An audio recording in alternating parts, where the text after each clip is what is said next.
Coming up on today's Locked On Mavs. KD to Boston? Could Dallas get involved? We'll talk about that today. We'll talk about some takeaways from some of our past guests over the past week and a half and so much more on today's Locked On Mavs. Let's go! Doncic, and this is Locked On Mavericks podcast. Hey, Dallas Mavericks are NBA champions. Bang! Bang! It's good! And the Mavericks have won the game! If you don't believe, you shouldn't be here.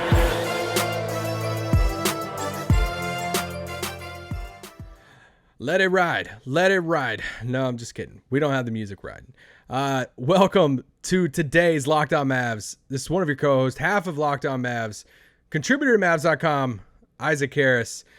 And today I'm riding solo. So we're going to be really casual today, just hanging out. And so if you're just here for Nick, I'm sorry. All right, this is just not the pod for you because Nick is still traveling the world and traveling Europe and everything. And we've had guests on for literally the past 7 pods.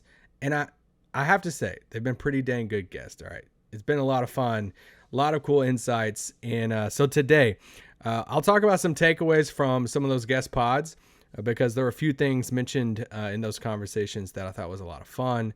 And we got to talk about KD, the whole Boston rumor, everything. I want to talk about that in the opening segment right here. But if you're watching on YouTube, you know what to do. Leave a comment below on YouTube. Answer this question. What would you give up if you're Dallas for Marcus Smart? Like if Dallas could get in as the third team on this trade proposal, trade rumor, according to The Athletic, Shams, Woj, I guess the night before on ESPN. If Dallas could get involved and somehow reroute Marcus Smart to Dallas, what would you give up for Marcus Smart? So yeah, we'll talk about that at the very end. If I have time, I want to throw out some of my favorite comments I've received over the past week and a half. Just some great ones. Some comments, DMs that people have sent since Nick has been gone. So many of our hosts on this network, they're solo like every single day, 5 days a week. It's just them. And one, shout out to them because I can't imagine doing this pod every single day without a co-host. Because Nick and I, like, it feels just like part of life now. We've done it for over 5 years now, going into our 6th season. So it's always weird doing a solo pod, but there's a lot to talk about. And I'm like, hey, let's just roll with it. We'll chill. We'll hang out. Don't be too mean in the comments. But let's talk about KD potentially going to Boston. So I first saw that rumor and I immediately thought of Bill Simmons because I was like, I'm sure a lot of you guys listen to Bill Simmons' pod. It was just like a month or so ago that Simmons was literally on one of his pods with, I think, Rosillo probably. And him saying, if I was Boston, I would come out right now and just say, I'm not trading Jaylen Brown. Just to get it, just to, squish it, everything. And I just started laughing when I saw this rumor today and then obviously we saw Jaylen Brown tweet about it. And yeah, it's just, this is something that could just really mess up a team's chemistry. But for any like big rumor thing going around the league, I always look at it from a Mavs angle. I'm like, hey, can we hop in on this? Can we be a third team? What would that look like? And it's hard in this situation. I'll admit that. Before, I want to throw out a couple different ideas for it. It's hard in this situation because I think both teams want to be good. From all the reporting that I'm reading, that you're reading, the Nets don't want to tank. They don't have all their draft picks and stuff. So they want to stay good. So that's why they want like all-stars and stuff. And then in Boston's case, they obviously want to be back in the title, contention, even though you could argue that they're the best team coming back into the league next season. So it's hard to find a situation for a third team to hop in here because it's just a natural Jaylen Brown's money, Marcus Smart's money equals Durant's. Both teams kind of like win-win, throw in some picks, all of that. You kind of understand it. You understand the framework.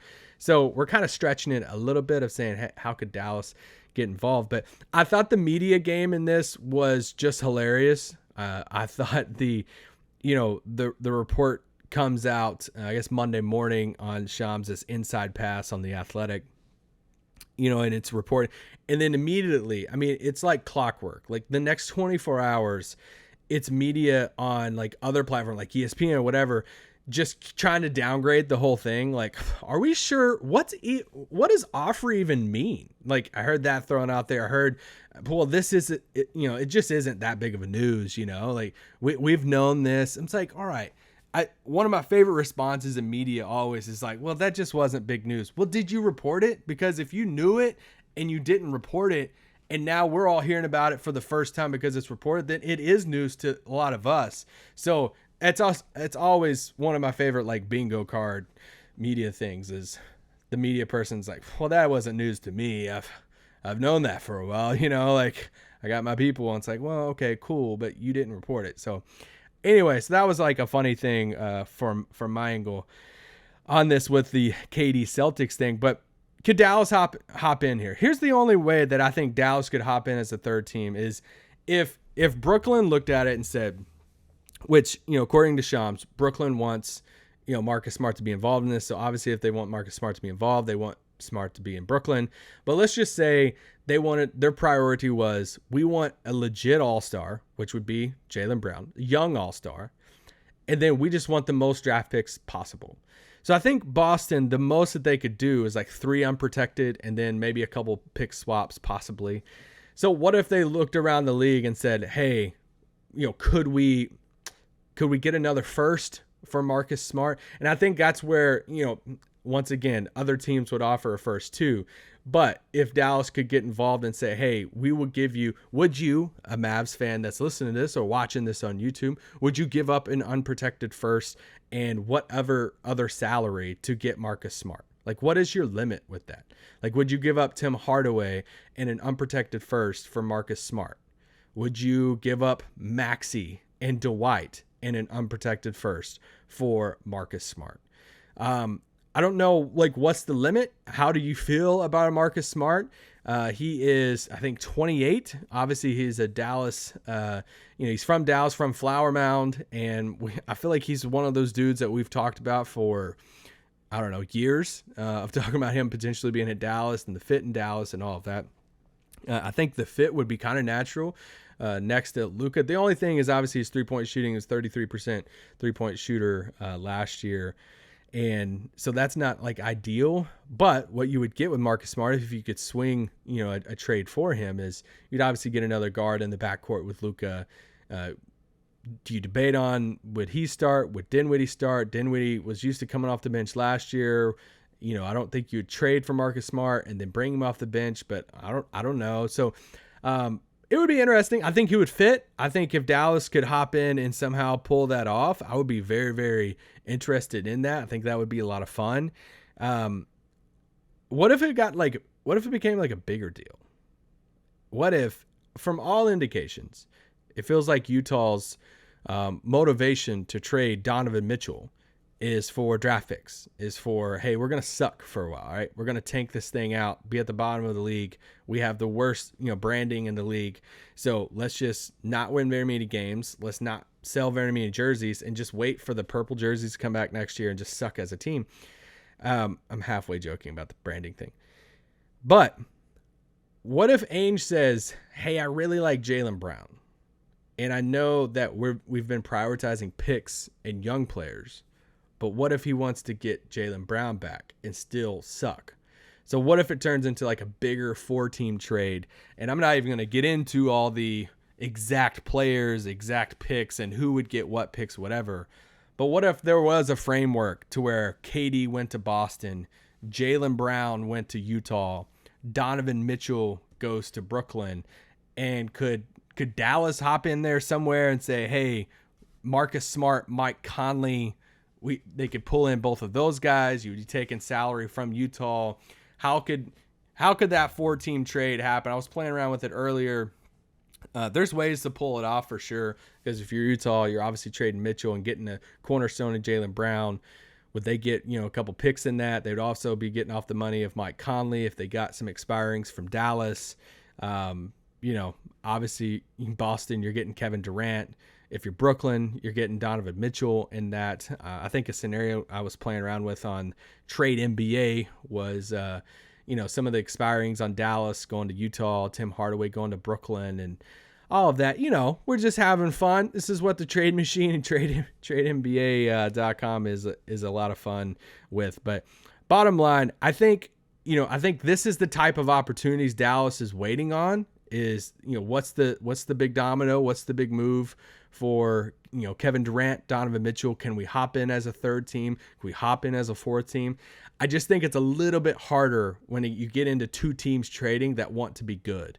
If it's a Utah and like a New York, or a Utah and somewhere else, like Utah wants to suck. So then you kind of understand about them trying to get off money. They don't want to take back certain players and all of this. It just gets a little bit harder whenever you have, two teams that are wanting to win. Let's take a quick break and then we'll be back. We'll be back talking about some of the takeaways from last week's guests. This pod is brought to you by BetOnline. BetOnline.net is the fastest and easiest way to check in on all your betting needs. Find all your favorite sports and events on all your number one online source for odds, lines, and games. Find reviews and news of every league, including Major League Baseball, NFL, NBA, NHL, combat sports. Ooh, place a bet on a combat sport. Esports, and even golf. Golf is a little controversial right now. BetOnline continues to be the top online resource for all your sports wagering information, from live in-game betting, scores, podcasts. They have you covered. Head to BetOnline today or use your mobile device to learn more about the action happening today. BetOnline, where the game starts. All right, we're back. Shout out to the people who reached out and said, hey, Isaac's not used to doing these ad reads. You got that right. This is Nick's forte. This is his thing. It's what he lives for, is these ad reads. So honestly, he doesn't let me do ad reads. Okay, he's very controlling about the ad reads. So make sure you shoot him a DM and say, hey, let Isaac do an ad read every now and then. He'll have a blast with that one. Anyway, let's talk about some guests. Over the past week and a half, I've kind of laid it out on yesterday's pod, but hey, go back and listen. This week we had Mike Shedd, longtime assistant coach for the Mavs. He was a lot of fun. He's always fun to have on the pod. He was yesterday. I love some of the questions he answers, some of the perspectives he had. Him and St. Jean as assistant coaches, they can just add different perspectives to things that we're not used to hearing. Obviously, Jeff Skin-Wade was on Monday. Last week, we had Tim Cato from The Athletic talking about Utah and could Dallas get involved there? Is Dallas done? We had Bob Stern from The Athletic and The Ticket. We had Jason Gallagher. We had Bobby Corrala, friend Bobby from Mavs.com. And obviously Greg St. Jean on Friday. So it was a lot of fun, a lot of guests to line up. Shout out to the people who have reached out, who've said, Isaac, we miss Nick's energy. All right. You're just a little too calm. You're a little too toned down for us. Well, guys, you know what I am? I'm freaking tired. Okay. All right. That's just where I'm at. All right. So, and I just don't have the personality as Nick. So, sorry, not sorry. Maybe that's part of Enneagram numbers. Do you believe in the Enneagram? I need a draft guide that shows me Enneagram numbers, because I'm like half and half. Is the Enneagram legit, or is the Enneagram, was it created from like Hocus Pocus? And did the Sanderson sisters create Enneagram? I'm like half and half on it. But hopefully Nick is not watching this pod at this point. Let's talk about some takeaways. I thought one of the bigger takeaways from the interviews last week was Greg St. Jean talking about Dinwiddie. When I asked him the question, who is one player that you think will show the biggest growth from last year or last season into next season? And I was expecting for him to answer like a younger player. Like I was fully expecting the Josh Green, answer of this. I was, don't really have a ton of young players on the roster. Shout out to Kirk. This is a young roster. I know Kirk says this all the time about how young this Mavericks roster is, but it's hard to find like super young guys on the team, which shout out to Mike Shedd on yesterday's pod, who kind of gave us that perspective again. It's like, yeah, well, we haven't really had a ton of guys that have outgrown their role because we haven't drafted too many guys over the years to do that. But it's kind of like a cell phone on the Mavs. But anyway, I thought his answer saying Spencer Dinwiddie was so crucial because it's a reminder to me about how good Dinwiddie can be next season. That Dinwiddie, when you see all the reports, I just saw another tweet the other day from a doctor that's very active in the NBA Twitter world, tweeting about players coming off their ACL injury the second year and how stronger they are in the second year compared to that first year. If you remember when we made that trade for Spencer Dinwiddie, he was talking about, what was one of the things he was saying about Washington? He was like, they gave up on me after 33 games.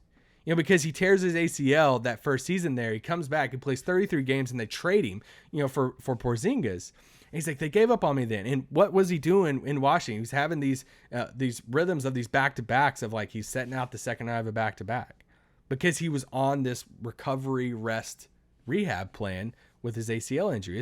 That was the first season. And I think we forget that because we weren't there for when he tore his ACL, right? Like we weren't there when, we weren't the fan base that just signed Dinwiddie and then watched him tear his ACL and like, dang, we're not going to be able to hear from him for a whole year. But we get him. We just see him play for 30-something games in Washington. We get him. And it's kind of this reminder of like, dang, this dude was good. This dude was good in Brooklyn. And I love St. Jean bringing that back out there of like, man, this is his first full, I know, take the drink. Here we go. But this is his first full offseason here in Dallas to where he's healthy. I know we all saw, my dog's knocking on the door over here. We all saw the Instagram, Twitter footage of him guarding Kevin Durant. The off-season workouts are my favorite footage out there because 2 stops on Durant. Now we're putting Dinwiddie on first team all defense next year, but I think it does show us something like, man, this is first offseason Dinwiddie has in Dallas where he's healthy. He's going to be back in the system and the schemes and all of that. And that's what St. Jean talked about on Friday. So I really like that answer. And that it honestly got me really excited for Dinwiddie's, year 2 in Dallas. I love St. Jean when he was talking about the importance of creating a culture. I love different aspects of that. He told that great locker room story. When I was at, doing some of those alternate broadcasts for Mavs.com there at the arena a few weeks ago, I was walking around the locker room there and there was, some stuff laying around, different players' lockers, different shoes. Boban's shoes were sitting there and I was like comparing my shoes next to Boban's and I'm like, oh my gosh, this is incredible. But up on the wall was this Dallas Mavericks football helmet. And I'm like, what in the world is this? Like, it looks really cool. You don't see NBA football helmets very often. And so I wanted to ask St. Jean about that. And obviously he told that story and it was another small example of the culture that they created last year and how close they were as a team and just what that culture looks like next year. That culture looks different. Like you create a new culture each season that just because they were so tight knit of a group and so close last year doesn't mean that that's going to happen next year. Like it's on them to help create that going into next season. So I thought that was really interesting. Another thing was just I think somebody shot me a DM about this and said, hey, every guest you've had on, with the exception of St. Jean, because he can't really talk about it, every guest you've had on says, hey, the Mavericks aren't done. Like from Tim Cato actually reporting it, writing about it, a beat writer for The Athletic saying, dude, I would be shocked if the Mavericks are done. Bobby Corrala, Mavs.com, last Monday. Yeah, I would be so surprised if the Mavericks are done this offseason. From Bob Sturm to, Mike Shedd to Jeff Skin Wade on this past Monday, everybody is like, hey, the Mavs aren't done. Like, they're going to add something else. And I think that was just a reassuring, maybe it's confirmation bias. I don't know. But as Nick and I have been saying, like, hey, we just don't think the Mavs are done. Like, there's just no way. They got to add something else. And I don't know. I just thought that was, hey, we're all in kind of the same boat that we don't think this is the roster that they're going to carry over into the season. But we just got to wait. And I know waiting sucks. It really does. But got to see what happens with Kevin Durant. Especially now it feels like everybody's kind of like on vacations and all of that. But you never know. This could be one of those NBA off seasons to where it like never dies. And then we're still talking about KD and Mitchell into August. And then one of them gets traded and that gives us a week or two of content. Then another one gets traded. And then all of a sudden, oh man, media day is in 2 weeks. It's like, where did our off season go? We didn't even have an off season. Maybe that's part of the NBA's plan to just dominate the whole calendar year.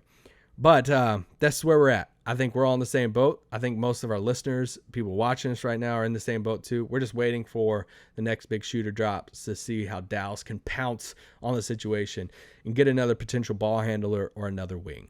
All right, let's take another quick break, and we'll be back talking about a few random things. And at the very end, we'll talk about some of my favorite comments I've gotten over the past week. All right, we're back, and better than ever. So Nick has all the fun like toys for this pod. All right. Nick has the soundboard. Nick has the technology, the cool stuff of like the OBS system. We use this other system for what the new look of the podcast looked before he went on vacation. And it was pretty much one of those things of like, hey, am I going to have time to train you on this before I go on vacation? Or can you just use the old version? I'm like, I'm just going to use the old version. And yeah. And I don't have a soundboard. Do I need to invest into a soundboard? This is what I'm thinking about doing. I'm thinking about buying a soundboard and then not telling Nick and then just waiting for the best time on the pod to just beep, hit a sound and just like counter him on anything that he wants to do. That's what I'm debating on. If y'all want to help me fundraise for that soundboard, just let me know and we can hop up on that. But to the people who have reached out saying, hey, I miss Nick's soundboard, you're in the minority. Just have to tell you that. To be honest, you're in the minority on that. Let's talk about a few other things. I listened to JJ Reddicks pod with Tommy Alter, and when Jalen Brunson was on there, we're not going to talk about Brunson too much more. I see all the messages about the Brunson fatigue. I hear you. My only response to that is this situation just doesn't happen very often, losing a guy like this in the fashion in which we lost him. And it's one of the last things that's happened to the Mavs this offseason, so you're naturally going to talk about it. And so with Brunson on that pod, one, him talking on the pod, I just miss him. I'm like, God dang it, I love this guy, and I wish he was a Maverick. But two, I think I think a lot of you probably have listened to it already. If not, I think I would recommend listening to it. It's not like that, hey, stab a knife into your heart and turn it, misery type thing. It is kind of miserable when he's talking about the Mavs like extension offer and how he was ready for it and all of that, and just didn't come. But until it was too late. But I think it gave us another look into just the uniqueness of the situation. And I thought it was very telling, which it's nothing new. We all know this. But to hear it from Brunson and of him talking about how, yeah, man, like family means a lot. And just, I think he even quoted one time as like, you just don't see situations like this. This might be like the most unique first time situation you've ever seen like this before, of his dad, his basically second dad. He even talked about, like, no one talks about his relationship with Tibbs. And he's like, yeah, dude, Tibbs used to like work me out in Chicago and he was coaching the Bulls. And, we've talked about the Derrick Rose connection, and obviously Leon Rose, son is Jalen Brunson's agent. Like, there's so much stuff. And he just talked about, he said, all of my family, all of these connections under one roof in the same place. He said, it's so unique. And we've literally never seen anything like that. So, I think it was just I listened to it and I was like, dang, that makes even more sense. Even though it's just something about hearing Brunson talk about it. You're like, all right, like I get every bit of that. It did suck, him saying on the pod how he used to tell his dad, yeah, we're never leaving Dallas. We're going to be here my whole career. And I'm like, all righty, that sucks really bad. All right, that's enough about that. Tyler Dorsey, official. I feel like it's been a rumor for the past like 3 years. No, honestly, it's been a rumor for like the past month. It feels like Tyler Dorsey's 26. Yeah, I mean, you guys know about him. He was on the Final Four team that went at Oregon, I think 2017. He's 6'5", shot 40% last year for Olympiacos. Shout out in the comments if I said that wrong. I'm sure you'll let me know. He got drafted by the Hawks, and he played a little bit for the Grizzlies, 2 short stints, not too long in NBA. Been playing overseas ever since. Kind of pretty established overseas, winning different things. But it is a little unique. Like I'm not here to get up in arms about a two-way player. Like they just don't play. So I don't like. It's cool. I like when you take swings on guys, and I'm like, all right, let's do this. Like that's cool and all. But typically, if your two-way guys are playing a lot, it means like you're not very good of a team. So I'm hoping that Dallas will be a good team next year. Shocking. But yeah, it's fine. I don't care. Typically two-way guys are like super young and you're taking the swings on them and seeing if you could develop and all this. Like 26 isn't like super young, but it's not like he's 32 too. I've seen some people treating him like he's rolling up into the AAC, with a cane or, getting a senior citizen discount. And I'm like, guys, he's 26. It's not the end of the world. And it's a two-way guy. So anyway, I think it's cool. 40% 3-point shooter. He's a wing. Sign me up. That's fine. All right. Got a few minutes here at the end. Let's talk about some of my favorite comments. If you've left some of these, then I will give you, here you go. This is for you. Shout out to the guy who's literally writing almost every day about Dwayne Washington that the Pacers waived to do the Ayton sign and trade thing. Somebody's leaving us comments every single day about Dwayne Washington's stats and if the Mavs should be interested. One guy even wrote me and said, hey, can you ask Tim Cato about Dwayne Washington in Dallas and why? Guys, I don't know. Like, I mean, sure, I'll text him tonight. Like, hey, what you think about Dwayne Washington? I just love when we get attached to like random like role players. There's a couple people that's asked like, hey, why have the Mavs, I wrote this one down. Why aren't the Mavs going after Mac McClung? Like, I don't know. Like that would, make a huge difference. That might put us over the top, get us back to the conference finals. But, he went to the Warriors now, so that's kind of cool. I remember Mac, I guess his YouTube highlights are on Instagram. Him dunking in high school was a lot of fun, but I love those. Those are a blast. Someone asked me on the Bob Stern pod, they thought I brought on Bruce Willis, and I'm like, shout out to Bob and that. I don't know what this comment means. Y'all let me know. Isaac doing his own pod is a meme. I'm like, I guess that's a diss? Or taking a shot, I guess. I don't know. Some memes are cool. So I'm going to assume that that's a diss, though. Okay. I got to give a shout out to somebody.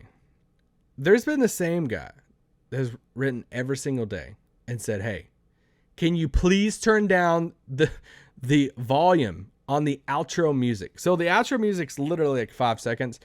And somebody... shout out to you guys. I'm talking to you for that dedication that I don't know where you're at. Maybe you're trying to take a nap. Maybe you have like, I don't know, a toddler that's taking a nap next to you and you're like playing it next to like the toddler bed. And you're like, hey, this is way too loud. Or you're blasting, it's like blasting your AirPods. I'm going to suggest something too. You also have a volume thing on your car, probably knob there, or your phone that there's a volume. You could possibly turn it down, but I'll keep that in mind when we do the editing. I'll pass that along to my boss about the outro levels on that. But, gosh, I posted this one on Twitter, and this was a good one. This guy wrote, no disrespect, but Nick is the good of look on Mavericks. Harrison, you are not good for this podcast. There's so many levels to this comment, but I guess I'm Harrison. I'm assuming that a lot of looks comments about girlfriends liking or missing Nick on the pod. I joked about that the other day. That's just incredible. So shout out to you guys that are missing Nick. He'll be back. Don't worry.